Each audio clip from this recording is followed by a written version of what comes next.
بتبدأ حكايتنا في عالم النمز، والعالم ده فيه حاجة أشبه بالجن أو الشياطين وبيقتلوا البشر. وفي واحد اسمه روكيو مرمي على الأرض بسبب صحابه اللي ماتوا كلهم أثناء أحد المهمات، وبيفهم إن ده كتير عليه ومش هيقدر يستحمل كل ده حتى لو كان بيحلم إنه يبقى أقوى طارد على الأرض. بنروح بعدها بكام سنة لقرية جنب طوكيو، والخادمة بونيو بتقول لها إن رحلتك لطوكيو قربت خلاص، ومعنى الدعوة دي إن المجلس خلاص اعترف بقوتها. لكن يا ترى هل في حد اقوى منها في الطاردين؟ في الوقت ده بنرجع لروكيو اللي كان بيعترف بمشاعره لواحدة بيحبها، وبيترفض تقريبا للمرة ال50. هي بتقول له انا مش بكرهك والله، بس تقدر تقول لي ايه الحلو فيك؟ فطبعا بيحس بالاحراج الشديد وبياخد بعضه وبيجري. مايرو كانت عارفة ان عمره ما هيتعلم وكل شوية هيترفض، وهو بيسألها ان ايه الحلو فيه، فبتقعد تفكر نص ساعة وبتقول له بتعرف الشمال من اليمين، وما كناش نعرف هي كانت بتكلم زورو ولا بتقلش عليه. المهم ان بياخد باله من شوية اطفال بيتنمروا على عيل صغير، فبيروح علشان يساعده لكن بيقع وبينزل على اسنانه، والعيال بتخاف من المجنون ده وبتسيب الواد وبتمشي. اما بونيو فكانت في القطر، ومره واحده النور بيقطع والناس ما كانتش عارفه ايه اللي بيحصل، لكن هي كانت عارفه ان ده هجوم من النوم، فبتقرر انها تتخلص منهم وبتستعمل السحر عشان تنتقل لعالم النومز وتبدا تنزل فيهم قتل. وواضح كده انها قويه ومفتريه على الاخر. في الوقت ده في قلب الدوجو مع الكبير بتاعه جي، فكان قاعد بيشوف نشاطات النومز في المدينه، وبعدها بيبعت شلته عشان يقتلوا النشاطات الغريبه دي. واثناء ما الشله طالعه على المهمه، يوجو بيسال روكيو ان كان عايز يجي معاهم للمهمه، لكن المعلم بيرفض رفض تام، وبنعرف انه على الحال ده من زمان. لكن الوحيد اللي كان عارف ان قبل سنتين بالظبط روكيو كان احد امهر الطاردين في المدينه والكل كان بيحترمه. وبنعرف كمان ان روكيو هو الوحيد اللي نجا من مأساة هيناتسوكي، وممكن مع الوقت نعرف ايه اللي حصل في الحادثه دي. لكن كل اللي نعرفه حاليا ان اصحاب روكيو كلهم ماتوا في الحادثه دي، ومن يومها قرر انه ما يقتلش مره تانية. بونيو بقى كانت لسه قاعده تقطع في النوم، ولما بتخلص بيغمى عليها من التعب وبتقع من السماء في قلب الميه. روكيو بيشوفها وبينط معاها مش وراها، فخد بالك من الكلام. المهم انه بينقذها من الميه وهي بتساله على عنوان عايزه تروحه، والخريطه اللي معاها كانت معفنه على الاخر، فبيقرر يساعدها. وفي الطريق بيتوه وبتلاقي نفسها جعانه، فالراجل الشهم بيديها فلوس عشان هي كانت مفلسه وهي ما كانتش شهمه وبتصرف الفلوس كلها. بعدها بيكملوا طريقهم، ومره واحده بيلاقوا طفلين اختفوا، وبونيو بتعرف انهم اتخطفوا، فبتروح لعالم النومز وبالصدفه البوابه بتسحب روكيو معاها. المهم ان بونيو بتعرف تنقذ الاطفال وبتخلص على كل الوحوش. روكيو كان قاعد بيتفرج، وهنا بيظهر وحش كبير اول مره بونيو تشوفه وبتحاول تخلص عليه، لكن الوحش كان قوي زياده عن اللزوم، وواضح انها مش قادره تعمل اي حاجه. روكيو ما كانش عارف يعمل ايه بالظبط عشان مش عارف يحارب، بس لما لقاها هتموت حاول يخليها تهرب معاه، لكن بتقولها انها هتبقى اقوى طارده على وجه الارض، فبيفتكر كلامه وبيتعصب على الاخر. وبعد شويه بيقرر يتدخل، وبيطلع الرمز اللي بيستعملوه في السحر، وبيقول لها ما تقوليش كلام من تيش قده يا حاجه، وبيستعمل الرمز وبنلاقي ايده اتحولت لايد غريبه. بونيو كانت مستغربه عشان ما فيش رموز بتعمل حاجه زي دي، لكن المهم ان روكيو بيطير على الوحش ده وبيخلص عليه بضربه واحده. الوضع بيهدى على كده، وبدل ما بونيو تشكر الراجل بتقعد تضرب فيه. بعدها بيطلعوا من العالم ده وكل واحد بياخد طريقه، خصوصا ان روكيو اللي كان طهق منها خلاص. لكن لما بيرجع الدوجو اخر الليله بيلاقي الهانم قاعده تاكل على الترابيزه، وبيعرف انها هتعيش معاهم من هنا ورايح. بونيو كانت قاعده تبص له بقرف، وهو بيبص بقرف وبيزعق. بيلاقي كلب ولا زغلول ولا مش عارف ايه ده. المهم ان في بتاع بيظهر وبيطلع عينه عشان مش محترم، والبتاع ده اسمه كيناكو. على اخر الليل وتحديدا الساعه 5 الفجر، بونيو بتروح لروكيو وبتصحيه مخصوص عشان عايزه تحاربه، وده لانها عايزه تقيس فرق القوه بينهم. فبيقول لها بطلي عبط يا وليه انت، وبيطردها من الاوضه. وهي بتسمع ان الشله طالعه في مهمه، فبتقرر انها تروح معاهم، ولما بيوصلوا بتفرد صدرها عليهم وبتخلص على كل النمز لوحدها. وطبعا كانوا مبهورين بالقوه والسرعه بتاعتها. بعد المهمه دي يوجو بيسال بونيو على اللي حصل مع روكيو النهارده، وكان عايز يعرف عشان عنده امل انها ممكن تكون الشخص اللي يخلي روكيو يرجع للشغل مره تانية. وهم في طريقهم للدوجو، يوجو بيبدا يحكي لها على علاقته مع روكيو، وبيقول لها ليه بطل يشتغل كطارد وبتاع، وهو كان قاعد في البيت بيتخانق مع دبان وشه وبتجري وراه بالمقشه عشان تخلص عليه. واثناء ما هو بيهرب بحياته بيخبط في واحد اسمه اريما، وده كبير جمعيه الطاردين في الدوله، وكان جاي علشان يقول لهم على الاجتماع اللي لازم يحضروه. فكلهم بياخدوا بعضهم وبيطلعوا على المكان، وبنلاقي ناس كتير هناك. اريما بيبدا يتكلم وبيقول لهم الو الو بسم الله الرحمن الرحيم، احب اعلن ان عصر قتال النومز هينتهي قريب، عشان على حسب كلام الاسطوره محارب النجم الشمالي هيظهر اخيرا، وهو دلوقتي بينا. فالناس كلها بتتحمس وكله بيسال مين، فبينادي على بونيو، والناس كلها كانوا عارفين ومش مستغربين. ساعتها اريما بينادي كمان على روكيو، والناس كانت مستغربه مستغربه وما كانتش عارفه مين ده. فاريما بيشرح وبيقول لهم ان اسم النجم الحقيقي هو توأم النجم الشمالي، وده معناه ان في محاربين هيظهروا ويتجوزوا ويخلفوا المحارب الاسمى اللي هيخلصهم من عصر النومز، يعني لازم يتجوزوا، ده اصلا فرح ليهم. فالاتنين بيحلفوا طلاق ثلاثه ان هما مش هيتجوزوا بعض. اريما كمان بيخليهم يحاربوا بعض عشان يوري الناس قوتهم. روكيو بيرفض بس اريما بيهين صحابه، فبيحاول يهاجمه، لكن بونيو مصدقت انه بيحارب وقعدت تضرب فيه، لكن هو مسكها وطلع عينيها وكل الناس كانت مبهوره. تاني يوم بقى بنشوفهم على الفطار والاتنين عندهم نفس الفكره ان هما مش هيتجوزوا بعض، والمشكله ان مفيش حد من الدوجو سايبهم في حالهم، وكل ما يلاقوهم مع بعض يقعدوا يلقحوا بالكلام. اخيرا بقى بونيو هتروح المدرسه، والمصيبه انها كانت في نفس الفصل بتاع روكيو، بس هو بيعمل نفسه ولا هنا، وباقي اليوم بيعدي عادي، اللي وراه مهمه بيعملها واللي وراه حصص بيخلصها، والدنيا ماشيه زي الفل. وعلى الغدا كده بونيو بتاخد بالها ان في طاقه غريبه قريبه من المكان، وواضح ان الطاقه دي قويه شويه، فبتاخد بعضها عشان تشوف فيه ايه. وفي المكان اللي طالع منه الطاقه دي يجوا وشلته كانوا طالعين عينهم ومش عارفين يتخلصوا من الوحش اللي معاهم ده. اما روكيو فبيخلص المدرسه ومايرو بتشوفه زهقان فبتقرر انها تاخده عشان تفرفش عليه. اما باقي الشله فبيلاقوا بونيو داخله عليهم، وكان واضح انها تعرف تتعامل مع الوحش ده، بس مع ذلك كان لسه قوي شويه وبيعمل مشاكل في العالم الحقيقي، وكان في اطفال هتموت، لكن من حسن الحظ ان روكيو بياخد باله منهم وبيروح ينقذهم من غير اي تفكير. وفي اخر اليوم وهم راجعين البيت روكيو بيشكر مايرو عشان حاسس انه احسن فعلا، وهي بتتبسط وكل واحد بيروح لبيته. وفي الوقت ده اريما كان قاعد مع الحراس ال 12، وهنعرف مين دول كمان شويه. المهم انه كان قاعد معاهم وبيقول لهم ان ولاده المحارب المطلق ميكو قريبه، وبيطلب من واحد من الحراس يحط عينه على روكيو. وفي نفس الليله بونيو كانت سهرانه بتفكر في الحلم بتاعها، وهي انها تبقى الطارده الاقوى في البلاد. يوجو بيشوفها وبيقعد يتكلم معاها شويه، وبنعرف ان هو وروكيو زي الاخوات مع انهم مش عيله واحده، وهو عايزه يرجع يحارب تاني عشان عارف ان ده الطريق اللي روكيو يعرف يساعد بيه. تاني يوم الصبح يوجو كان بيظبط الرموز بتاعته عشان يطلع على المهمه الجديده، بينزل بعدها علشان يقول للكل على المهمه. بيسال روكيو ان كان عايز يجي معاهم المهمه دي ولا لا، بيرفض كالعاده. بونيو بتقول انها هتقعد تتدرب شويه. الشله بقى بتاخد العربيه وبتروح على صانع الرموز عشان تجيب شويه رموز زياده، بياخدوا بعضهم وبيطلعوا على مكان المهمه. اما روكيو فكان قاعد بيفكر في اللي بيحصل اليومين دول، وكان عارف انه مش هيعرف يهرب طول الوقت وانه لازم يرجع يحارب تاني. اما شلتنا فبتوصل للبيت اللي هيعملوا فيه العمليه، وبيفضلوا يلفوا فيه لحد ما بيوصلوا لاخر اوضه، وهنا بيحسوا بمصيبه. مره واحده بيظهر نومه قوي جدا ومن شكله بس كلهم كانوا عارفين انهم مش هيعرفوا يعملوا معاه حاجه. بيحاولوا يهربوا لكن ما بيعرفوش. النوم بياخد يوجو وبيفصلوا عن الاتنين التانيين. اما روكيو فكان بيتمشى في المدينه وبيعدي على الحي القديم بتاعه، وواحده كان عارفها زمان بتقابله وبتقول له ازيك يا واد، لسه فاكرني ولا لا؟ بتعزم عليه في حاجه من المحل بتاعه وبتقعد تتكلم معاه شويه. ولما بيرجع البيت بعد اللفه دي بيلاقي الاتنين اللي كانوا مع يوجو راجعين بعد ما اتلعب بيهم البخت، وبيقولوا له انهم مش عارفين يلاقوا يوجو وجايين يطلبوا الدعم. فبيقرر انه لازم يروح عشان ينقذه، عشان مش عايز حد تاني من عيلته يموت، لكن مش هينفع يروح لوحده. فبيروح لاوضه بونيو وبيطلب منها وبيترجاها انها تيجي معاه. هي طبعا بتوافق على طول علشان ده شغلها. في الوقت ده يوجو كان بيحاول يهرب وخلاص من غير ما يحارب، لكن الوحش كان قاعد يلعب معاه البخت وخلاص، وكان تقريبا هيموت اهو. لكن ساعتها روكيو بيظهر وبيلحقه. اول حاجه بيعملها انه بيطمن على يوجو، وبعدها بيستعمل الرمز الاسود بتاعه اللي فريد من نوعه، وبيخلص على الوحش بضربه واحده. بونيو بتخلص على النمز الكتير اللي في المكان، ولما الوضع بيخلص وبيبقى في السليم بياخدوا يوجو وبيرجعوا البيت. وفي اخر اليوم روكيو بيروح لبونيو وبيشكرها على اللي عملته، وهي بتقول له ولا يهمك يا كبير. بعدها بنلاقي روكيو رايح عشان يطمن على يوجو في المستشفى، بيتاكد انه هيبقى زي الفل وهيقدر يطلع في اقرب وقت. وبيرجع على الدوجو بيلاقي بونيو قاعده تعمل شويه رموز علشان المهمه الجايه. الشله بتشده عشان يقعد يعمل معاهم الرموز، لكن بما انه ما عملش واحد من زمان فبيبوظ الدنيا. ساعتها بنلاقي جي داخل عليهم بيقول لهم ان في غاره من النمز في احد الاحياء المجاوره وعددهم كبير جدا، فكلهم بيقرروا يروحوا بما فيهم روكيو. المهمه بقى كانت في احد المدارس، بيقابلوا واحد بيدور على فريق الكره بتاعه، وهما بيعرفوا ان الفريق كله اتخطف، فبيروحوا لعالم النمز. بيلاقوا الاطفال هنا بيحاولوا يهربوا بحياتهم، وبسبب سرعه بونيو فبتعرف تنقذهم بسهوله والاطفال بيبقوا في السليم. ولما حاولوا يطلعوا بيلاقوا نومه جديد وواضح انه قوي جدا بيظهر. واول ما الوحش ده بيهاجم بنلاقي الحارس اللي اريما بعته بيظهر وبيخلص على الوحش ده. بعدها بيلاقوا عدد كبير من النمز بيظهر حواليه، فبيفرد صدره وبيستعرض قوته ويخلص عليهم كلهم وهم واقف. بعدها بيروح يقف مع الشله. بونيو كانت عارفه ان اسمه شيمون، وبتقول انه احد الحراس، وبنعرف ان الحراس ال 12 هم اقوى الطاردين على الاطلاق. اريما هو اللي بيختارهم شخصيا. شيمون بيسال الشله مين فيكم روكيو، بيقعد يلف عليهم واحد واحد، ومهما قالوا له ان روكيو اهو ما كانش مصدق. ولما بيصدق بينزل ضرب فيه عشان ما كانش عارف يحارب كويس وما كانش مركز في القتال. وفي نفس الوقت بيظهر وحش تاني. شيمون كان بيستعد علشان يخلص عليه، لكن بونيو بتوقفه وبتقول له ان روكيو عبيط فعلا، لكن ما بيركز مفيش حاجه بتقف قصاده. فعلا روكي هو اللي بيخلص على الوحش اللي ظهر. بعدها شيمون بيلاقي اريما بيرن عليه وبيقول له تعالى لي فورا عشان في مصيبه حصلت. فبياخد بعضه وبيجري على المركز. والحاله الطارئه كانت مجله البلاي بوي اليابانيه نزلت عارضات ازياء جدد. مش عارف انا اريما ده بيفكر منين، بس واضح انه منحرف سيكا او سيكتين كمان. بصوا هو منحرف على الاخر. تاني يوم في المدرسه بعض البنات كانت بتحاول تتقرب من بونيو ويبقوا صحاب، لكن هي بتحس ان في نمز في مكان قريب فبتاخد بعضها وبتمشي. مايرو بتاخد بالها ان الهانم دي بتمشي بدري كتير، فبتروح وبتتكلم معاها وبتسالها ان كانت بتقابل حد مش كويس. هي بتقول لها انها بتقابل فعلا. فمايرو بتخاف عليها، بتقول لها ما ينفعش تعمل كده، ولو بيهددوها او حاجه ممكن تيجي معاها وتساعدها. لكن بونيو بتقول لها احنا بنعيش في حوالم مختلفه وبتسيبها وبتمشي. وكانت عارفه ان مايرو بتحاول تبقى صاحبتها، لكن هي ما عندهاش اي وقت لحاجه زي دي. وعلى اخر اليوم بنلاقي يوجو رجع من المستشفى تاني، وكان ناوي يرجع للمهمات على طول بدل القعده. وتاني يوم بنلاقي الشله بتجهز عشان تروح المهمه الجايه، والمره دي روكيو بيقرر انه يروح معاهم، وبونيو بتقرر انها تطلع تجري شويه. لكن وهي بتجري بتلاقي مايرو بتنادي عليها، وكانت طالعه مخصوص النهارده عشان تجري معاها. بيقعدوا يتكلموا شويه ومايرو بتاخد بالها ان بونيو جعانه. وعلى الناحيه التانيه مع باقي الشله فكانوا قاعدين يقتلوا في الوحوش بكل سهوله. اما مايرو فبتعزم بونيو على كميه اكل العنب، والاتنين بيقعدوا ياكلوا وكان واضح انهم مبسوطين. ولما بيخلصوا اكل النور بيقطع، وبونيو بتعرف انها نومز فبتفتح البوابه على طول وبتدخل فيها. وماريو بتعرف لاول مره انها طارده. بونيو بتروح تنقذ الناس اللي اتخطفت وبتخلص على الوحوش. بتقول لنفسها ان ماريو اكيد هتكون هربت لبيتها، لكن لما بتطلع بتلاقيها في وشها وكانت مبسوطه عشان هي كويسه. وبتسالها ليه ما قالت لهاش انها طارده. بتعرفها ان الشغلانه دي بتجري في عيلتها من زمان، وبتقول لها على دوجو جدها، وكانت عارفه ان روكيو قاعد معاه. فلما روكيو بيرجع من المهمه بيلاقي مايرو في وشه وبتلعب في وشه وكرش عشان ما قالهاش ان عايش مع بونيو. وفي اخر اليوم بنلاقي جي بيروح للمكان اللي روكيو خلص فيه على الوحوش علشان يتاكد من حاجه، والحاجه دي بتطلع صح، لكن ايه هي الحاجه دي الله اعلم. فخليك مكمل معايا عشان تعرفها. بعد كام يوم بقى بنلاقي ريما منحرف باشا جاي لعصافير الحب بتوعه، وبيقول لهم يستعدوا عشان الاختبارات. بياخدهم على فيلا كبيره مليانه مراقبه، وفي اوضه نوم بسرير على شكل قلب وحمام سباحه ومطبخ وبتاع ومش عارف ايه. وبيقول لهم الفيلا دي بتاعتهم وهتعيشوا فيها سوا لحد ما تخلفوا عيل صغنون امور كده. ولما بيخلص شرحه وتعليماته بياخد بعضه وبيطلع من الفيلا. كل واحد بيطلع على الاوضه بتاعته اللي اريما عملها مؤقتا لحد ما بيتعودوا على بعض شويه. ولما بيدخلوا بنعرف ان اريما بيراقبهم من الكاميرات. ولما الاتنين بيظبطوا حالهم اريما بيحبسهم في الاوضه وبيفتح الاوضتين على بعض وبيغير الديكور، وبيقول لهم لازم توصلوا لفتحه التهويه اللي فوق دي عشان تعرفوا تطلعوا من المكان ده، وده مش هيحصل الا لو تعاونتوا مع بعض. ودي طبعا كلها محاولات فاشله. المهم انهم بيحاولوا لفترات طويله، وبعد الكثير والكثير من المحاولات المضحكه والمحرجه والغريبه والجدعه بيعرفوا يطلعوا من الاوضه فعلا. وبيلاقي كمان طلب استغاثه من الشله بتاعتهم عشان قابلوا وحش قوي، فبيسمعوا الكلام وبيطلعوا جري من الفيلا المنحرفه دي. ولما بيوصلوا بيخلصوا على الوحوش، لكن بينيو بتاخد بالها ان توكه الشعر بتاعتها ضاعت، ودي مشكله عشان دي كانت هديه من اخوها الراحل، وبتفضل تدور عليها مفيش فايده. لكن روكيو بياخده وبيرجعوا الفيلا عشان كان عارف هي وقعت فين. ولما بتساله عرف ازاي، قال لها ان ده حدث مش اكتر، عشان حس ان في حاجه غريبه في شكلها لما طلعوا من الفيلا. وبيقعدوا مع بعض وبيسالها عن اخوها، فبيعرفها انه كان اخوها التوأم واللي كانت بتحبه وشايفاه مثله الاعلى. وهو بيقول لها انه بيحسدها عشان كان عندها ام واب واخ، لكن هو تم التخلي عنه وهو اصلا شغال كطارد عشان الناس اللي لقيته وربيته كانوا شغالين في الطرد مش اكتر. تاني يوم بنلاقي مايرو جايه الفيلا علشان تقعد تتكلم مع روكيو عشان حاجات كتير. الاول انه عايش لوحده في الفيلا مع بنت تانية، والتاني انها سمعت انه بيحارب تاني وانها مش عايزه تشوفه بنفس الانهيار والبؤس لما الحادثه حصلت من سنتين. هو بيحاول يشرح موقفه وانه فعلا مش عايز يحارب، لكن ما كانش يقدر يقف ساكت وهو بيشوف ناس بتموت في حين انه ممكن يساعد. بونيو بتدخل في النقاش وبتقعد تتكلم معاه، ولما بيخلصوا مايرو بتقول له اعمل اللي انت عايزه وبتمشي وهي متضايقه. لكن وهي في طريقها بنلاقي ان في حاجه بتمشي وراها. وفي الفيلا بونيو بتاخد بالها ان مايرو نسيت الحاجب بتاعها اللي بيختم قوتها السحريه في صناع الرموز، وده بيمنع انهم يتخطفوا من اي وحوش. روكيو لما بيعرف بياخد الرمز وبيطلع يجري وراها، لكن هي كانت اتخطفت وكانت هتموت، لكن روكيو بينقذها. بونيو بتيجي وراه والاتنين بيبداوا يحاربوا الوحش، لكن للاسف كان واضح انه اقوى منهم بكتير. جي بقى بيرجع البيت وبيلاقي واحد غريب قاعد هناك، وده كان اسمه سيجن، وكان واحد من الحراس ال12، وكان جاي عشان يتكلم عن فساد النمز اللي بيحصل في الفتره الاخيره. جي كان مستغرب انه خد باله، لكن سيجن مش هفا. وبعدها بياخد بعضه عشان يروح يشوف ايه حوار الطاقه بتاعه الوحش اللي حاسس بيها دلوقتي. ولما بيمشي بنعرف ان سيجن ده هو ابو ماريو، وكان جوز بنت جي، وكمان هو اللي درب روكيو عشان يكون طارد. ولما سيجن بيوصل للقتال بيعرف يخلص على الوحش في اقل من ثانيه، وبيقعد مع روكيو وبيديله كام كلمه في جنابه عشان سمع انه مش عايز يحارب مره تانيه، وعشان يربيه بيخليه محارب، وطبعا بيهزمه بسهوله وبياخد منه الرمز الاسود. تعالوا بقى نوفر عليكم التنقل اللي حصل في الكلام الكلام ده واديكم الخلاصه مره واحده. كلنا عارفين ان في فساد حصل للوحوش من سنتين، وكل اصحاب روكيو ماتوا في الحادثه دي. روكيو هو الناجي الوحيد، وبنعرف في الكلام ان البشر ممكن يبقوا نومه في بعض الحالات المعينه، ومن سوء الحظ ان اللي اغلب الناس تعرفه ان الحادثه كان سببها النومو. وكمان بنعرف ان الاطفال اللي ماتوا في الحادثه دي كلهم كانوا متدربين في الدوجو وكلهم ماتوا، لكن اللي حصل فعلا هو ان السبب في موت الاطفال دي كلهم هو روكيو، عشان هو اللي قتلهم. ومن الحظ الاخبر ان اخو بونيو التوأم كان من ضمن الاطفال دي. وطبعا لما بونيو سمعت الكلام ده ما كانتش مصدقه. في ساعتها بتقول الباشا جهز يلا عشان تموت، وكانت ناويه تخلص عليه بجد. لكن سيجن بيقول لها لسه في اختي جزء تاني من القصه. وساعتها واحد تاني بيقطع المحادثه الجميله دي، والواحد ده كان اسمه يوتو، وهو يا شباب اخو بونيو اللي المفروض يكون ميت، وبيسلم عليهم وبيقول لهم اهلا مساء الخير فينكم من زمان. روكيو بيجري عليه عشان يقتله، لكن بيستعمل سحر من غير اي رموز وبيكتف روكيو. يوتو كان جاي عشان يتكلم مع روكيو مش اكتر. وهنا من الذكريات بتاعتهم بنعرف ايه اللي حصل بالظبط يوم الحادثه. في اليوم ده الكل كان عارف ان اقوى اتنين بينهم هما يوتو وروكيو. يوتو قال للكل ان لقى طريقه عشان يخليهم كلهم اقوياء، ولكن لاحقا بنلاقي روكيو بيحاول يطلع من الدوجو لكن الباب مش راضي يفتح. بنلاقي زمايله كلهم بيتحولوا لنمز، وبنعرف ان الطقس بتاع يوتو هو اللي حولهم لوحوش. يوتو كان قاصد يعمل كده. بقيه السحر دي محرمه على الكل، لكن يوتو كان عايز يجربها على حد عشان يعرف يعدل السحر ده ويجربه على نفسه عشان يبقى اقوى. طبعا بونيو كانت واقفه مش مصدقه حاجه من اللي بتتقال. ازاي ده اخوها؟ وازاي اخوها اصلا يعمل حاجه زي اللي بيقولها دي؟ وهو بيقول لها خلاص يا وليه، انت اصلا كنت قرفاني في عيشته طول الوقت، والموضوع كله غلطتك اصلا عشان ما عرفتيش حقيقتي من الاول. هنا روكيو بيتعصب على الاخر وبيفك نفسه. بنلاقيه بيطلع الايد بتاعته من غير الرمز الاسود وبيبدا يحارب يوتو، لكن يوتو بيطلع ايد زي ايد روكيو بالظبط لكن لون مختلف، والاتنين بيبداوا يحاربوا. وواضح قوي ان يوتو كان قاعد ملان اصلا وما بيتحركش من مكانه. بونيو بتحاول تدافع عن اخوها فبتاخد ضربه عدله وبيغمى عليها. هنا يوتو بيزهق على الاخر وبيقول له بص يا اسطى، انا جاي لك اصلا عشان انا بسعى للقوه المطلقه وعايز واحد يكون دراع اليمين، فايه رايك تيجي معايا؟ لكن روكيو بيرفض، ويوتو بياخد بعضه وبيمشي بعد ما قال له المره الجايه عايزك تسليني عدل. بعدها سيجن بياخد بنته اللي كان مغمى عليها كل الوقت ده تعتذر لروكيو على اللي اخوها عمله فيه وعلى ظنها الوحش كمان، وهما الاتنين بيتفقوا انهم غلطانين وانهم لازم يبقوا اقوى ويخلصوا على كل الوحوش. بعدها على طول بنلاقي روكيو متضايق شويه علشان المدرس القديم بتاعه رفض يدربه تاني، وبما انه عايز يبقى اقوى فلازم يلاقي حل. بيلاقي واحده قاعده في قلب الصاله بتقول له البيت ده مش حلو خالص، فبيقول لها حصل. بس بعد كده بيتفاجئ وبيقول لها استني كده بس، انت مين اساسا؟ لكن بونيو كانت عارفه هي مين، ودي كانت سيبرو واحده من الحراس كانت جايه تقعد معاهم شويه. ولما روكيو بيعرف انها من الحراس بيقرر يستغل الفرصه وبيطلب منها تدربهم هما الاثنين. بونيو بتطلب هي كمان نفس الطلب والهانم بتوافق، بتقول لهم ان التدريب هيبدا على طول، وبتديهم خريطه وبتقول لهم يمشوا عليها. فبيفضلوا ماشيين لحد ما بيوصلوا لمحل ملابس والطلب بتاعهم كان جاهز. بعدها التعليمات التانيه كانوا يروحوا معلم سياحي، واللي بعده كان مطعم. وببساطه كده واضح اننا قلبنا من هندمرك يا عالم لهخلص عليك يا وحوش. في المطعم بقى بتطلب منهم طلبات غريبه، وهو بيعرف ان اريما قال لها تعمل كده، فبتعرفهم انه بيدفع الفواتير بس. فبيقرروا انهم يفلسوه ويجيبوا اكل وياكلوا على النهر. لكن وهم بياكلوا بيلاقوا بوابه وحوش بتتفتح وفي كميه كبيره من الوحوش، والاتنين بينزلوا يحاربوا. روكيو بيستعمل الايد بتاعته، لكن المره دي الايد بتستوحش زي ما يكون ليها وعي خاص بيها. بونيو بتستعمل سحر عشان تهديها شويه، والاتنين بيتعاونوا عشان يخلصوا على الوحوش، لكن عددهم كان كبير. فساعتها الهانم بتظهر وبنشوف قوتها الحقيقيه واللي كانت كبيره على الاخر، خصوصا كل المسدسات والبنادق اللي معاها دي. بعدها بياخدوا بعضهم وبيرجعوا البيت وبيلاقوا البيت متغير على الاخر. بنعرف ان سيبرو قررت تبات معاهم في الفتره الجايه، وطبعا على عكس المتوقع التدريبات كلها كانت عباره عن تدريبات العلاقات الزوجيه، شويه يخيطوا شويه يتمشوا شويه مش عارف ايه، وفي الاخر لما بيزهقوا بيطلبوا تدريب حقيقي. فبتقول لهم ماشي بس لازم تكسبوا تحدي، وهي لعبه الاستغمايه. وبما اننا لسه الصبح فانا هستخبى، ولو عرفتوا تلاقوني هعمل اللي انتوا عايزينه، لكن لو ما عرفتوش تعملوا حاجه هاخد بعضي وامشي. وهم طبعا بيوافقوا. ساعتها بتختفي من قدامهم في لحظه، فبيبداوا يدوروا في كل مكان لكن مفيش فايده. بيلاقوا كمان رساله من الهانم انها هتطلع بره البيت بقى، فبيحاولوا يعرفوا الاماكن اللي راحتها، وبيلاقوا ناس بتتكلم عن ست لابسه بشياكه على الاخر. لكن كل لما يمشوا ورا المكان ده بيلاقوها راحت لمكان تاني، فبيقرروا انهم لازم يفكروا هتروح فين عشان يسبقوها. فعلا بيفكروا في مكان وبيلاقوا المساعد بتاعها مع رساله منها بتقول ان ده تفكير حلو بس كان غلط. ساعتها بيلاقوا بوابه وحوش تانيه بتتفتح، فبيجهزوا نفسهم. والوحش كان ضعيف، لكن المشكله كانت في طريقه الدفاع بتاعته، واللي كانت عباره عن ضباب مخليهم مش شايفين حاجه. لكن الاتنين وبسبب رحلتهم مع بعض طول اليوم بيعرفوا يفهموا اللي بيفكروا فيه، وبيخلصوا على الوحش. وسيبرو بتظهر وبتقول لهم عاش ايه الحلاوه دي، وبعدها بتختفي. وفي النهايه اليوم بيخلص من غير ما يعرفوا يمسكوها، فبتاخد بعضها تاني يوم وبتمشي. بعدها بنروح لعالم النمز وبنشوف واحد بيسال الوحوش على توأم النجم الشمالي، ولما عرف ان مفيش فايده من السؤال بيخلص عليه بكل سهوله، اسهل من السهولات اللي شفناها قبل كده. اما روكيو فكان قاعد بيتدرب وبقى متاكد انه بيزداد في القوه شويه، وبيطلع بعدها على المطبخ بيلاقي روكيو قاعده تعمل سم تقريبا او حاجه شبه كده، ولما بيدوق بيحلف انه هيموت ولا يدوق تاني. بيقرر انه يطبخ من هنا ورايح، وبيقول لها ان هو اللي هيعمل العشاء النهارده. هي بتطلع عشان تجري شويه، فعلا كان طبخه كويس، لكن للاسف من نوعيه الناس اللي بتقلب المواعين كلها عشان تعمل بيض مثلا، فحاجه غم على الاخر. اما بونيو فكانت قاعده بتجري وبتفتكر ابوها وامها، وبتفتكر اليوم اللي ماتوا فيه لما وحش غريب طلع وخيرها بين ابوها وامها مين اللي يموتوا يعني، وقال لها قدامك 10 ثواني. ولما كانت بتفكر بتلاقي بوابه نومز بتتفتح، فبتدخل عشان تخلص على الوحوش اللي جوه. اما روكيو فبيحس ان بونيو اتاخرت، فبياخد الاكل وبيروح يدور عليها، وهي كانت بتحارب النومز. وقبل ما تموت واحد بتلاقي واحد تاني بيموته، وده اللي شفناه من شويه، وهو بيقول لها انه بيدور على توأم النجم الشمالي، وبيقول لها قدامك 10 ثواني قولي والا هتموتي، ولو مش عارفه هتموتي. هي بتعرف ان ده اللي قتل اهلها، لكن كان في حاجات غريبه قوي. اولا ان البتاع ده نومو وكان بيتكلم وكمان في شكل بشري، لكن طبعا بونيو ما كانتش مهتمه بكل الكلام ده وعايزه تخلص عليه، لكن هو بيلعب معاها البخت وبيكسر رجليها بضربه واحده تقريبا. وقبل ما يقتلها روكيو بيظهر وبيديله ضربه بينطره 10 متر ورا، وطبعا الراجل بيطلع سليم، لكن كان متضايق عشان ما فيش بشري او اي حاجه اصلا قدرت تضربه. روكيو بيروح يطمن على بونيو اللي بتقول له يهرب فورا عشان مش هيعرف يحارب البتاع القوي ده عشان هو بسرة. ايه بقى البسرة دي؟ بنعرف من كلام اريما ان البسرة عبارة عن نومو عادي بس عاش لفترة طويلة، فاتطور في القوة وكان نومز تانية كتير، فقوته زادت وكمان ذكائه زاد، فبقى يتكلم زي البشر. وللاسف قوة البسرة ممكن بسهولة تعدي اي حد من الحراس ال 12. طبعا البسرة ده ما كانش مهتم باي حاجة بتحصل غير انه عايز يشوف اللي قدامه دول اقوياء ولا لا، بس بيقطع كلامهم شوية نومز التانيين، فبسرة بيروح عشان يخلص عليهم، وده بيدي الفرصة لشلتنا عشان تهرب للعالم الواقعي. روكيو بيعالج رجل بونيو وهي بتقول له روح اتكل انت وانا هخش علشان احاربه، اللي هو ما عرفتش تعمل معاه حاجه من 5 دقايق،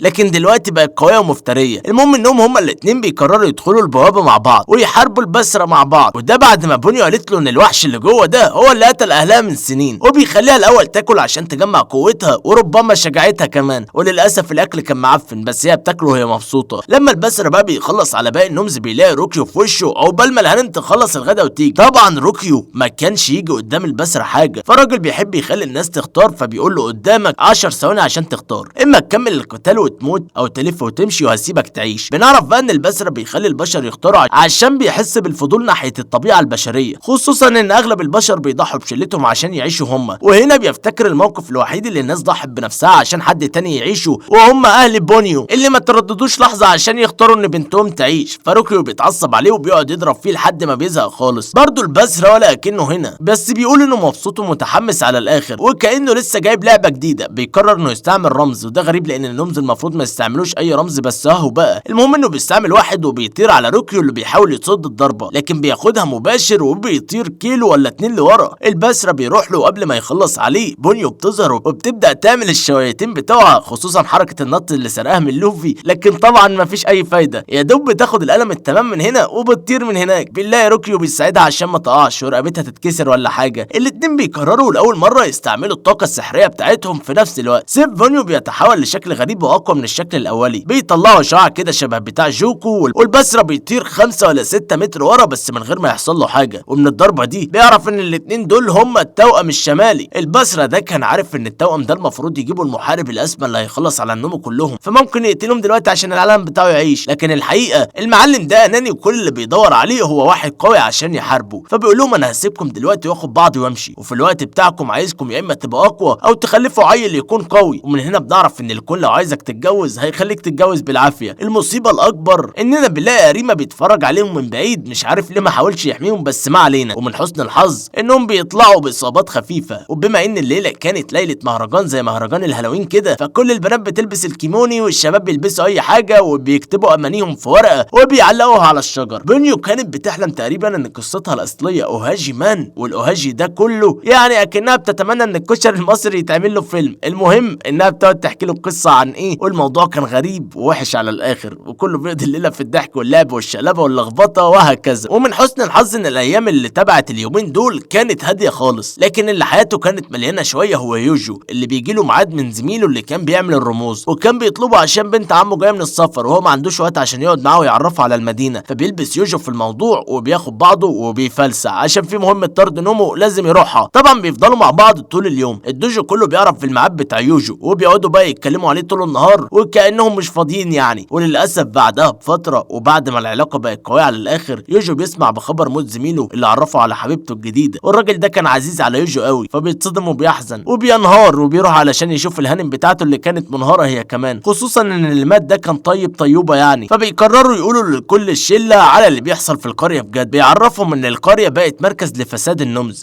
والنمز اللي كانوا بشر وتحولوا بيتم تمييزهم عن طريق علامه خضراء على اجسادهم، وبعدها بنلاقيهم في عالم النمز هم بيحاربوا واحد، ومهما حاولوا معاه الوحش ده كان بيمتص كل الهجمات وبيردها اضعاف الطاقه بتاعتها. بونيو بتتصاب وروكيو بيحاول يخلص على الوحش بنفسه لكن مفيش فايده، بيجربوا كمان الضربه اللي استعملوها مع البسره لكن مفيش فايده، فالسجن بيخش يديهم الكلمتين السم التمام وبيهين فيهم شويه، بعدها بيخلص على الوحش في السريع. وبعدها بكام يوم بونيو وروكيو ما كانوش عارفين يطلعوا كلام سجن من دماغهم، وقد ايه هم من غير لازمه ومش اقوياء، وهيخلوا زمايلهم يموتوا عشان ما بيعرفوش يعملوا اي حاجه. وحتى كمان لو رجعوا البيت وحاولوا يروقوا على نفسهم بفيلم ولا اي حاجه، الفيلم فضل يديهم كلام في جنابهم، طب يغيروا القناه مفيش فايده. المهم انهم بيلاقوا مايرو بتخبط على الباب وبتدخل وبتقول لهم مساء الخير، وبما انها طيوبه واموره فكانت واخده بالها من الروح المعنويه المنعدمه في الكام يوم، وكانت جايه عشان تروق عليهم وتطبخ لهم وتظبطهم، وفعلا بتعمل الاكله التمام. وبعد الكثير والكثير من المحايله والكلام الاتنين بيفرفشوا كده وبيبداوا الاكل، ولما بيخلصوا مايرو بتاخد بعضها وروكيو بيروح معاها عشان يوصلها، ولكن هم في نص الطريق عين مايرو بتتغير وهنا بتبدا تتحول لنمز، وطبعا ما كانوش عارفين يعملوا اي حاجه والتحول بينتهي فعلا، فهل هيقتلوها ولا هيعملوا ايه بالظبط؟ وهنا سيجن بيظهر وبيقول لهم مش لازم اسال طبعا صح، ومن بره كان باين عليه انه جامد ومفتري، بس انا متاكد انه متاثر من جواه. المهم ان بيقول للشله اللي وراه يطلعوا من العالم ده وهو يخلص على البتاع ده، بيروح علشان يخلص عليه. اما روكيو فما كانش مستحمل الفكره اصلا. بونيو بتحاول تخفف عنه ولما بتلمسه هما الاتنين بيسمعوا صوت مايرو بتنادي عليهم، والصوت بيبدا يضعف واحده واحده، فبيعرفوا انها موجوده، وبيعرفوا كمان ان اكيد في طريقه ممكن يلغوا بيها فساد النمز، طريقه ما حدش غير النجم التوأم الشمالي بس هما اللي يعرفوا يعملوها. فبياخدوا الكلام ده وبينقلوه للسجن اللي ما كانش حاجه في الاول بس بيقول لهم بيس في الاخر، والاتنين فعلا بيستعملوا تعويذه شبه التعويذه اللي استعملوها قبل كده، وساعتها جسم النمز بيبدا يتحلل من على جسم مايرو وبتطلع منها زي الفل. ويا دوب كانوا لسه هيطلعوا من المكان بيلاقوا المعلم يوتا باشا في وشهم، طبعا من غير سلام عليكم او اي حاجه بنعرف من يوتا ان هو اللي عمل الطقس كده وحول مايرو لنمز. وطبعا بونيو بتقول له انت ازاي تعمل كده؟ اجاشي سن اللي هو لسه بتحترمه يعني، فبيقول لها اسكت يا وليه، وبيقعد يتكلم مع روكيو، وروكيو بيتعصب وبيجري علشان يخلص عليه، لكن سيجن بيقف بينهم وبيقول له سيب لي الطلعه دي يا راس الخيبه انت، وبيبص ليوتا وبيقول له بص يا راس الفجله انت، انا هوريك بقى القوه الحقيقيه وهخلص عليك في السريع عشان الموضوع بتاعك ده زاد عن حده. وبنشوف بقى الشكل الاساسي بتاع سيجن واللي يعتبر جامد جدا، بيطير بعدها على يوتا والتراب بقى في المكان من قوه الضربه، ولما التراب بيروح بنلاقي يوتا قاعد بيعيط، وطلع بيعيط عشان بقى اقوى من المعلم بتاعه، ويا ارض ما فيكيش راجل. وبعدها بيديله واحده كده تحت الحزام وبيخلص عليه، فروكيو بيتعصب وبيقول له ايها الخسيس، وبيقعد يشتمه شويه وكان لسه هيروح يضربه، فيوتا بيقول له كفايه كلام وبيطير عليه عشان يموته لانه زهق، لكن اللي بياخد ضربه هو سيجن علشان يحمي روكيو، وبيحبس الاتنين في حقل الطاقه وبيقول لهم يهربوا عشان مش هيعرفوا يعملوا حاجه مع الراجل ده. بيروح عشان يحاول ياخره شويه، بياخد العلقه التمام، ويا دوب قبل ما ياخد الضربه القاتله بيلاقي روكيو طلع من الحقل اللي هو فيه وانقذ المعلم بتاعه. ولما بيحاول يحارب يوتا ولا يعمل اي حاجه ما بيعرفش عشان طاقته السحريه خلصت. يوتا بيقول له بص يا اسطى انا هعرض عليك العرض بتاعي، وهو انك تنضم ليا في طريقي لسعي القوه، لكن المره دي لو رفضت فانا هحاول كل الناس اللي تعرفها وكل الناس اللي بتحبها النمز، وهديك كمان يوم تفكر فيه. وبياخد بعضه وبيمشي. بعدها بنلاقيهم في المستشفى وبنعرف ان السجن هيعيش ويبقى زي الفل، بس للاسف مش هيعرف يبقى مطارد تاني. جي بيروح يتكلم مع روكيو وبيقول له ان السجن ساب لك شنطه، فبياخدها وبيفتحها وبيلاقي ان فيها لبس اسود، وبيفتكر ان لما كان في اول عمليه ليك كان بيحسد اللبس الاسود بتاع السجن، والسجن قال له لما تبقى مطارد حقيقي هبقى اجيب لك واحد، وكمان كان سايب له رمز غريب لونه احمر، وده تقريبا بيعزز القوه اكتر من الرمز الابيض المعروف. بعدها روكيو بيروح لبونيو اللي كانت حزينه وبتفكر في الماضي بتاعها، وبيقول لها على اللي ناوي يعمله، وهي بتقرر انها لازم تروح معاه. دلوقتي بقى اهم حاجه انهم لازم يتدربوا عشان يزودوا قوتهم، عشان القوه اللي هم فيها دي مش هيعرفوا يعملوا بيها حاجه، فبيبداوا بقى يحطوا وراهم على الترابيزه عشان يلاقوا خطه يهزموا بيها يوتا. وبعد تفكير طويل بيعرفوا ان اقوى حاجه عندهم هي الحركه الخاصه بتاعه نجم التوأم الشمالي، لكن برضه كان لازم يتدربوا عليها كتير، وكمان كل واحد يزود الطاقه السحريه الخاصه بيه، فبيقعدوا يتدربوا لحد ما بيزهقوا. وفي الاخر بونيو بتروح عشان تنام، وروكيو بيكمل شويه تدريب، لكن وهي نايمه بتحلم بكام كابوس كده، فبتاخد بعضها وبتطلع على الدوجو علشان تقعد مع جدتها شويه. جدتها خدت بالها ان في حاجه مضايقاها، فبتقول لها انت ممكن تعملي اي حاجه تفكري فيها، بس الاهم هو انك ما تعمليش حاجه تندمي عليها. بترجع بعدها البيت بتلاقي روكيو نايم على الارض، فمش عارف ايه اللي بيحصل، بس تقريبا بتقعد تتفرج عليه وهو نايم، وهوب دبل الكيك بنلاقيها نايمه جنبه. الاتنين بيصحوا بيقعدوا يصوتوا عشان دي فضيحه. بعدها بيجهزوا كل حاجتهم وبيلبسوا اللبس الاسود بتاعهم. بونيو جابت واحد من جدتها وروكيو بيقول لها انه شيك قوي عليها، تحس انهم طالعين في خروجه مش رايحين يحاربوا. بيروحوا بقى يقابلوا روكيو في المكان اللي اتفقوا عليه واللي كان مكان الحادثه من سنتين بس في عالم النومز. وطبعا يوتا كان مستنيهم، واول ما بيدخلوا بيسال روكيو ها يا كابتن هتعمل ايه؟ فروكيو بيقول له والله لو يقتلوني ما هنضم ليه. يوتا بيتضايق من الكلمتين دول وبيقول له كنت عارف والله يا اخويا، وبص عشان كده بقى انا لازم اخلص عليك عشان نخلص من الليله دي. انا مش كل شويه هجيلك واقول لك تعالى معايا. وفي الوقت والسن ده روكيو ما كانش عارف حاجه معناها التخطيط الاستراتيجي خالص، وده لانه بيستعمل كل ورقه والربع في اول 5 دقايق من القتال، فكانت حاجه غبيه على الاخر. بونيو برده ما كانتش عارفه تعمل اي حاجه مع انها كانت سريعه جدا، وفي النهايه الاتنين بيجمعوا قوتهم مع بعض وبيضربوا الضربه الخاصه بتاعتهم، لكن برده يوتا بيصدها بايد واحده بس. على الاقل ارهقناهم والله ارهقناهم. المهم انهم بيكرروا الضربه دي تاني وبنلاقي الطاقه واخده مجال واسع وكبير. الباسرة كان بيشوف اللي بيحصل من بعيد وهو رايق كده، وكان ناقص يطلب كوبايه شاي 50. اما روكيو لما بيشوف يوتا طالع من الضرب اللي خده ده وهو سليم بيقرر يستعمل الرمز الاحمر اللي خده من السجن. بيطير بعدها على يوتا وبيقعد يلطش فيه شويه. لما حس ان اللي بيعمله ده ملوش تاثير الا خفيف بيجرب الحركه الخاصه التانيه، لكن المره دي وبسبب الرمز الاحمر كانت اكبر بكتير من المرات اللي فاتت. فبنلاقي يوتا اخيرا اتاثر وبدا ينزل دم، بس بيعمل نفسه منبهه انه متاثرش وكده. فبونيو بتحاول تخلص عليه لكن هو بيمسكها وبيكسر رجلها تماما عشان ما تعرفش تتحرك، فبتقعد تعيط وهو بيقعد يدوس على رجليها عشان يشفي غله وكده. وتحس اننا قلبنا على مدرسه الروابي ودخلنا شغل التنمر بقى. طبعا روكيو بقى بيتعصب وبيحاول يحمي بونيو، لكن يوتا بتمسكه وبيعمل منه عجه محمره. وبونيو كانت عايزه تعمل اي حاجه لكن يوتا بيخلي وحوش النمز تتلم عليها عشان يخلص منها. وهنا بنلاقي البسرة بيظهر وبيقول لها بقول لك ايه، انا ما بحبش الواد ده عشان وجع لي دماغي من الصبح، فايه رايك ابدل رجلك برجل النمز عشان تبقى اقوى واسرع بكتير، لكن ما اضمنش عشان ممكن يحصل لك فساد نمز وتبقي نمز وتنسي انت مين. فبونيو بتبص على روكيو اللي قاعد بيتنفض وبتقرر انها توافق، وفعلا بتفضل تحارب نفسها عشان تفضل على طبيعتها وبتعمل كده وبتاخد رجله الجديده وبتطير على يوتا وبتقعد تلطش فيه، وهي بتقول له والله لا خلص عليك ايها الصعلوك. واخيرا المعلم ده ما بيعرفش يعمل اي حاجه، لكن للاسف مره واحده بنلاقي يوتا عرف يمسكها، وده بعد ما عرفنا ان الرجل الجديده بتاعتها دي ليها وقت محدد. فبيقعد يلطش فيها تاني، لا تاني ايه بقى، بيقعد يلطش فيها 10 لحد ما كان للمره ال20 هيخلص عليها، لكن للمره ال30 روكيو بيحميها. فاخيرا بقى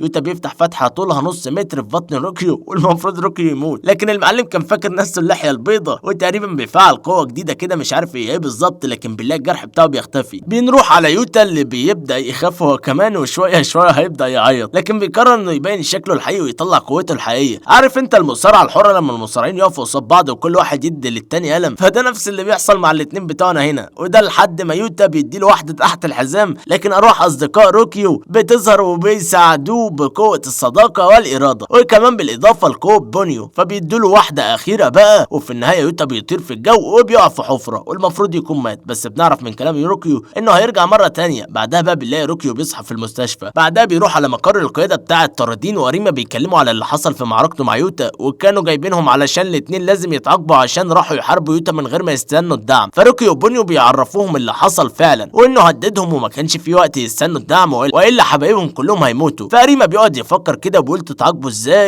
ازاي يا واد يا اريما، وفي الاخر بيقول لهم انتوا لازم تقعدوا في البيت وتتجوزوا وتجيبوا لنا عيل صغير نفرح بيه. فروكيو بيطق منهم خالص وبيقول لهم ماشي انا هجيب طفل وهتجوز بونيو، لكن بيقف شويه كده وبيقول لهم طب ايه اللي هيحصل لو الطفل ده ما كانش الميكو، وكمان ازاي اصلا تسمحوا لنفسكم تفكروا انه هحط حمل مصير العالم على كتاف طفل. وبيقول له تبا لكل اللي بتقولوه ده، وبيعرفهم انه هيبقى الميكو نفسه وانه هيبقى اقوى طارد فيك يا كوكب. فاريما بيقول لهم قشطه بيس هنستنى سنتين ونشوف، وبيعرفوا من النبوءه بتقول ان في مصايب كتير بتقرب وهتحصل خلال سنتين، وفي خلال الوقت ده روكيو وبونيو لازم يبقوا اقوى من الحراس كلهم مع بعض. فبيقولوا له بيس. وفي نفس الوقت ده في المستشفى مايرو ما كانتش عاتقه ابوها عشان يعرفها ازاي تكون طارده ارواح، وده لانها عايزه تساعد روكيو باي طريقه. وبعد سنتين بالكمال والتمام بنلاقي شلتنا كلها بقى في طلعه في احد المهمات، ومايرو كمان كانت معاهم، والوضع كان ماشي زي الفل ومفيش اي مشاكل. وكالعاده الضربه الاخيره كانت للثنائي المزعج روكيو وبونيو، وبنعرف كمان ان شلتنا هتبدا اخيرا السنه الدراسيه الاخيره بتاعتهم في المدرسه. وعلى عكس المتوقع بنلاقي روكيو ذو شعبيه كبيره في المدرسه، وبنعرف ان ده بسبب التغير الاخير اللي حصل له في السنتين اللي فاتوا، فبقى راجل محترم قد الدنيا وبقى مجتهد وجدع وحاجات من دي. اما مايرو فكانت لسه طبعا بتحب روكيو، لكن مع الوقت اتقبلت ان هو وبونيو عايشين مع بعض والمفروض كمان يتجوزوا، فكانت بتحاول تساعد بونيو عشان تبقى رومانسيه مع الراجل. وفي نفس الليله دي بنلاقي حاجه كده زي ثقب اسود بيظهر فوق المدينه وبيختفي مره واحده، فايه ده بالظبط هنعرف كمان شويه. تاني يوم الشله كانت في مهمه تاني، وبعد ما بيخلصوها روكيو بياخد باله من نور موجود على احد المباني، لكن مفيش حد تاني غيره هو وبونيو اللي شايفينه، فبيروحوا عشان يشوفوا هو ايه بالظبط. بيلاقوا هناك بنوته صغيره كيوت على الاخر، والغريب انها ما كانتش خايفه ولا اي حاجه، كانت قاعده بتلعب وخلاص. فطبعا بيفتكروا انها من البشر او هي من البشر وبقالها فتره طويله هنا، فبياخدوها معاهم للدوجو وبيقعدوا معاها وبيكلموها وبيحاولوا يعرفوا اسمها، لكن ما بتقولش حاجه فبيسموها شي. بنلاقيها كمان بتقول له روكيو بابا، ليه مش عارف، بس بتقول له بونيو يا بونيو عادي. وهنا هما الاتنين بيقرروا ياخدوهم معاهم للبيت، وبتقعد تلعب معاهم طول الليل، وكان واضح جدا انها اذكى بكتير من اي طفل عادي. ولما بيحاولوا يخلوها تنام بتطلب منهم قصه قبل النوم، فروكيو بيسيب الطلعه دي على بونيو اللي بتحكي لها قصه اوهاجي مان، وبنلاقي البنت بتحب القصه وبتنام هي وروكيو من غير ما ياخدوا بالهم. انا حاسس ان احنا قلبنا من على ساقتلك ايها الحقير لكيف تربي ابنك في 10 خطوات بدون رود. المهم ان تاني يوم شلتنا بتطلع على المدرسه، وبونيو بتلاقي شي بتغني عن الاوهاجي مان بتاعها، فبتفرح على الاخر وبتحس انها ام تقريبا او حاجه شبه كده. للاسف بقى وهم في طريقهم للمدرسه بيلاقوا دخان احمر في وشهم بيملى المكان، وكل الناس اللي حواليهم بيغمى عليهم عدا هم الثلاثه. المشكله في الوضع ده كانت ان الاعداد كبيره جدا، والناس عينيهم بتتحول للون الاسود وبيقعوا في مكانهم، فمن الواضح كده انهم بيتحولوا لنمز، لكن ده مش بيحصل. ومن الواضح برضو ان الدخان الاحمر هو السبب، ولو حد سأل ليه هنا كمان ما اغنمش عليهم، فده بسبب ان الدخان بيأثر على الناس اللي طاقتها السحريه قليله، واللي هم الناس العاديه مش المطاردين. وهنا بنلاقي الثلاثه بيلاقوا نمز في وشهم، وده شيء مش مستحيل بس نادر جدا، وان النمز يدخل للعالم بتاع البشر. وفي الدوجو بقى بنعرف ده ليه حصل، وده بسبب حاجه اسمها دراجون سبوت، يعني بالعربي بقعه التنين. سيجن كان عارف ان في واحده هتظهر قريب، لكن ما كانش متخيل انها هتظهر الايام دي. وببساطه البقعه دي عباره عن بوابه بتفتح بين العالم الواقعي وعالم النمز، والمره دي بتبقى بوابه كامله عكس الشكوك العاديه اللي بتخلي النمز يخطفوا البشر وخلاص. هنا بنلاقي روكيو اللي معاه داخلين الدوجو عشان يبلغوهم عن اللي حصل، فسيجن بيقول لكل واحد فيهم هيعمل ايه بالظبط، وبيبدا يتحرك هو كمان، لكن شي بتوقفه وبتطلع على راسه وبتقول له هيا بنا نحارب الاشرار. وكل اللي في المكان بيخاف وبيتصدم عشان سيجن هيعمل منها شوربه اطفال دلوقتي، لكن ما بيقدرش يعمل حاجه وبياخدها معاه. بسبب البوابه بقى في ناس كتير بيغمى عليها، وفي ناس عندها طاقه كبيره كفايه عشان تحافظ على وعيها، ومن ضمن الناس دي كانوا راجل وست بيحاولوا يهربوا من النمز التانيين. بنلاقي الراجل الشجاع الشهم المغوار بيزهق الست عشان ينجو بحياته وبيهرب، لكن من سوء الحظ انه بيقابل في وشه بسره، لكن الغريب انها كانت بسره فرفوشه باين وبتقدم نفسها برقص ومزيكا، تحس اننا دخلنا عرب جوت تالنت ولا ذا فويس. المهم انها بعد الرقص والكلام ده بتقتل الراجل عشان ده راجل مش شهم. اما باقي شلتنا فبتوصل لبقعه التنين اخيرا، والخطوه الوحيده اللي لازم يعملوها انهم يقفلوا البقعه دي، لكن بيلاقوا في وشهم نمز كتير، فالطرد بيبدا على طول. ومره واحده بنلاقي نمز كلهم بيموتوا، وبنلاقي البسره اللي كانت بترقص من شويه في وش شلتنا اللي بتسال انت مين يا وليه، فبتدخل برقصه تاني وبتقول لهم انا سوزي، وبتقول لهم شكلكم شله مثيره للاهتمام، وبتاخد بعضها وبتمشي. انا طبعا مش عارف افهم ايه اللي بيحصل بالظبط، بس المهم ان الشله بتاعتنا بتبدا تقفل البقعه دي، لكن قوه الطاردين العاديه ما كانتش كفايه. روكي وبونيو كان لازم يشاركوا بقوتهم مع بعض، وفي النهايه بيعرفوا يقفلوا الثقب بنجاح. المشكله بقى هنا ان ما دام في بقعه ظهرت هنا، فده معناه ان البقعه هتبدا تظهر في اماكن تانية في الدوله، لكن روكي وبونيو كانوا ناويين يلفوا الدوله كلها عشان يقفلوا البقعه دي. فبعدها على طول بيجهزوا عربيه وهدوم وعده ومتاع وبتاع، وبياخدوا شي معاهم كمان، وبيطلعوا على المكان اللي هتظهر فيه البقعه التانية. ولما بيقابلوا الطاردين اللي فيها، في منهم كان مرحب جدا، وفي منهم اللي قال لهم ايه اللي جابكم هنا شويه صعاليق. وفي نفس الليله لما بونيو كانت بتعمل شويه رموز، شي بتسالها ايه ده، فبتعرفها ان دي حاجه مهمه عشان شغلها. تاني يوم لما كانوا في عمليه الطرد عشان يقفلوا البقعه بعدها، بيلاقوا في وشهم نمز قوي جدا بياكل في البشر بنهم شديد. وفي نفس الوقت ده شي بتلاقي في العربيه رمز من اللي بونيو عملته، فبتفتكر انها قالت انه مهم، فبتقرر انها لازم تاخده عشان تديه لبونيو. اما شلتنا فبتعرف تهزم النمز ده، لكن جسمه بيتشقق وبيطلع منه بسره. البسره دي بقى طلعت بتحب اللحم البشري عشان جوسي لما بيكون ني، بس للاسف طلعت معفنه شويه وبتهتم بالكميه فوق الجوده. المهم ان اثناء قتالهم مع بونيو وروكيو اللي كان طالع عينهم فيه، بنلاقي شي بتظهر وهي بتنط في المكان عشان تدي لبونيو الرمز، لكن بونيو بتهب فيها وبتخليها تمشي، وده طبعا عشان المكان خطر. لكن شي ما كانتش فاهمه ايه اللي بيحصل. طبعا بما ان شلتنا مش هتعرف تهزم بسره، فبتقرر انها تقفل البوابه على طول، والبسره لازم ترجع للعالم بتاعها قبل ما البوابه تقفل والا هتموت. طبعا البسره بتحاول تمنعهم، لكن باقي الشله بيعطلوها، وفعلا بيقفلوا البوابه اخيرا. وفي نفس اليوم بالليل بونيو بتعرف غلطها وبتروح تعتذر لشي، والبنوته كان قلبها طيب فبتسامحها على طول. في عالم النمز بقى بنلاقي نمز داخله على بسره قاعد كده على وضعه، ومره واحده بقعه التنين بتفتح في وشه، تقريبا كده المعلم ده هيخربها لما يروح لعالم البشر. وفي الوقت ده مايرو كانت قاعده تفوق الناس اللي اتاثروا بالدخان، وبيجي لهم كلمه من روكيو عشان عايز شويه دعم، فبتقول لهم بيس وانا جايه في الطريق مسافه السكه بس. اما شلتنا العريقه فكانت في طريقها للبقعه الثانيه، وكانوا ماشيين على الجي بي يئس، فعدوا كده من على حدود السودان عشان يوصلوا لبوعة اخيرا، والشيب تقف في العربيه تعمل شويه اشكال بالورق او كما يسمونه في اليابان بالاوريجامي، وبعدها روكيو بيقعد يحكي لها على الملاهي وازاي فيها عجل دوره جميل، وفي النهايه بيوصلوا لمكان البوعة، ومن محسن الصدف انها كانت ملاهي. شيب تسال هي ليه مش منوره، فروكيو بيقول لها ده بسبب الكهرباء وان مفيش حد يشغلها كمان. هنا بياخدوا بالهم ان شي مش موجوده، واللي هانم كانت قاعده تلف في المكان عشان تلاقي لعبه تلعبها، وهنا بنلاقيها في وش الاسد هي اللي اتكلمنا عنه، فبتدي له واحده اوريجامي، هو بيسالها ان كانت البتاعه دي جميله، فبتقول له مش عارفه، هو بيقول لها انه عايز يشوف حاجه جميله، فبتفتكر كلام ابوها